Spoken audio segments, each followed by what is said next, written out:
বারিশাব বাজারের খুব আশেপাশের একটা এলাকায় আমি আছি। এই গ্রামের নাম কি হতে পারে আমি একটু খোঁজার চেষ্টা করছি। আশেপাশে কোনো দোকানপাটে কোনো ধরনের সাইনবোর্ড থাকলে সেইখান থেকে এই গ্রামের নামটা জেনে নেওয়া যাবে। মেবি কুশদি ওরকম কোনো একটা নাম হইতে পারে এই গ্রামের।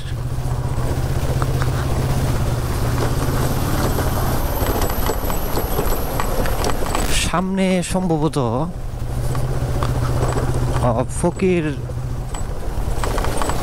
কি যেন কলেজটার নাম, কারিগরি একটা কলেজ, ওইটা পড়ার কথা। যদি আমি এই রাস্তায় যাই সম্ভবত ওই হাফিজ ইবনে ফকির কারিগরি কলেজ, এটা পড়ার সম্ভাবনা আছে।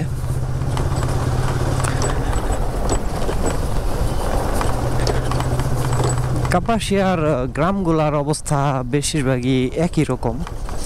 এখানে আলাদা করে চেনার মতো ওরকম পরিস্থিতি থাকে না। এটা যেহেতু বারিশাবর চর এলাকা, সুতরাং এই এলাকায় টিনের বাড়ি ঘর একটু বেশি। অন্যান্য এলাকায় কিন্তু মাটির ঘর বেশি। এই এলাকায় মাটির ঘর তৈরি করাটা একটু টাফ, কারণ হচ্ছে এলাকার মাটি আঠালো না। অন্যান্য এলাকার মাটিগুলো যেরকম লাল মাটি, এই এলাকার মাটিগুলো কিন্তু সাদা বালে মাটি। এই কারণে এলাকায় মাটি দিয়ে বাড়িঘর তৈরি করা হয় না। এইগুলা এলাকায় টিনের বাড়িঘর বেশি। আর কলার চাষ এবং পানের চাষ এই এলাকায় বেশ জনপ্রিয়।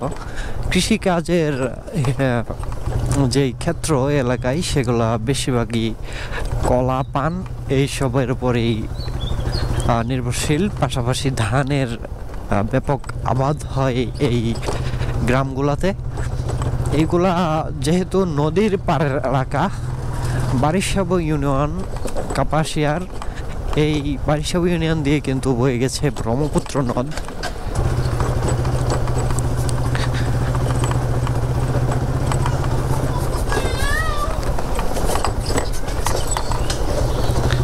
আমরা অলরেডি প্রধান সড়কে চলে আসছি। এই সড়কটা হচ্ছে চালার বাজার এবং টুক সড়ক। আমার সামনের দিকে হচ্ছে টুক বাজারের দিকে গেছে রাস্তাটা, এবং পিছনের দিকে গেলে চালার বাজার।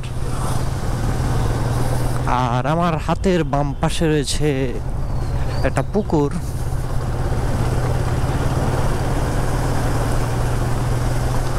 তো আজকের ভিডিও এখানে শেষ করছি। সবাই ভালো থাকুন, সুস্থ থাকুন। এরকম আরও ভিডিও দেখতে চাইলে আমার চ্যানেলে সাবস্ক্রাইব করে বেল আইকনটা বাজিয়ে দেন, যেন নতুন ভিডিও আপলোড হওয়া মাত্রই আপনি নোটিফিকেশন পেয়ে যান।